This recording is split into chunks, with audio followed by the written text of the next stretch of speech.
ఒకటే మార్బీ అనే ఒక గుజరాత్లో ఒక ప్రాంతంలో ఒక పెద్ద బ్రిడ్జ్ కూలిపోయి 140 మంది చచ్చిపోయినా ఏ ఎన్డీఎస్ఏ బోదు ఎవడు బోడు ఏ ఏజెన్సీ బోదు 140 మంది చావులకు ఫలానావాడు బాధ్యుడు అని ఒక బాధ్యతాయుతమైన ఏ ఏజెన్సీ మాట్లాడదు, కేంద్ర ప్రభుత్వం మాట్లాడదు, గుజరాత్ ప్రభుత్వం మాట్లాడదు. బీహార్లో 4 రోజులకు ఒకసారి ఒక్కొక్క బ్రిడ్జ్ కూలుతున్నా అడిగే నాతుడు లేడు. అదే తెలంగాణలో ఇక్కడ కాంగ్రెస్ ప్రభుత్వం ఉన్నప్పటికీ సుంకిశాల రిటైనింగ్ వాల్ కూలిపోయి 100 కోట్లు నష్టమైన ఎన్డీఎస్ఏ రాదు, ఎవడు రాడు. అట్లాగే ఎస్ఎల్బీసీ టన్నల్ వీళ్ళ అవినీతి కమిషన్ల కక్కుర్తితో అది నిజంగా మళ్ళా తిరిగి రివైవ్ చేసే పరిస్థితి ఉందా లేదా అని కూడా సోయి లేకుండా, కనీసం ఆలోచన లేకుండా, ఇంగిత జ్ఞానం లేకుండా పూర్తి స్థాయిలో కుప్పగూలిపోయి 8 మంది చచ్చిపోయి దగ్గర 100 రోజులు దాటిపోయినా ఇప్పటి వరకు ఉత్తమ కుమార్ రెడ్డి మాట్లాడాడు, రేవంత్ రెడ్డి మాట్లాడాడు, కేంద్ర ప్రభుత్వంలో ఉన్న ఒక్క మంత్రి మాట్లాడాడు, ఎవరు బాధ్యత తీసుకున్న మనిషి లేడు. అట్లాగే వట్టెం పంప్ హౌస్ మునిగిపోయిన ఈ కాంగ్రెస్ ప్రభుత్వం వచ్చిన తర్వాత దాని గురించి మాట్లాడేటోడు లేడు.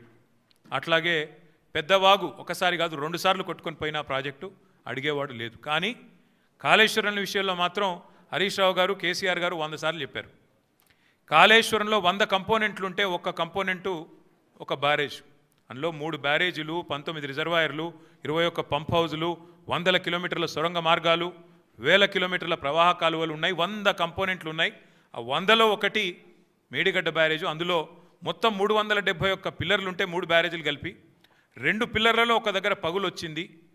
దాన్ని పట్టుకొని దున్నపోతూ ఈనింది అని కాంగ్రెస్ వాడంటే దుడ్డెను కట్టేయమని బీజేపీ వాడు 2 రోజుల్లో ఎన్డీఎస్ఏ రిపోర్ట్ అని వడ్డించి ఎన్డీఏ రిపోర్టు బీజేపీ ఆఫీస్లో తయారు చేసి ప్రజల్ని భ్రమింపజేసే ప్రయత్నం చేసినారు. దానికి తిరుగులేని విధంగా ఎల్ఎన్టీ అనే సంస్థ ఏ సంస్థనైతే పార్లమెంట్ భవనం కట్టిందో, ఏ సంస్థనైతే కాంగ్రెస్ పార్టీ కేంద్ర కార్యాలయం కట్టిందో ఆ సంస్థ మొన్ననే స్పష్టంగా చెప్పింది, ఈ నివేదికను మేము తిరస్కరిస్తున్నాం, ఎన్డీఎస్ఏ రిపోర్టు ఇది చెత్తబుట్టలో పడేయడానికి తప్ప ఎందుకు పనికిరాని రిపోర్ట్ అని చెప్పినారు.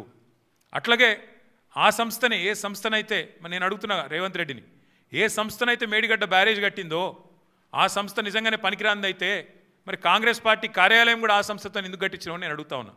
కాంగ్రెస్ పార్టీ కార్యాలయం కూడా తెలంగాణకి వెళ్ళిపోయిన మూటలతోనే కట్టిరు, మీరు అందరికి తెలుసు అది. అందుకే మేము అనేది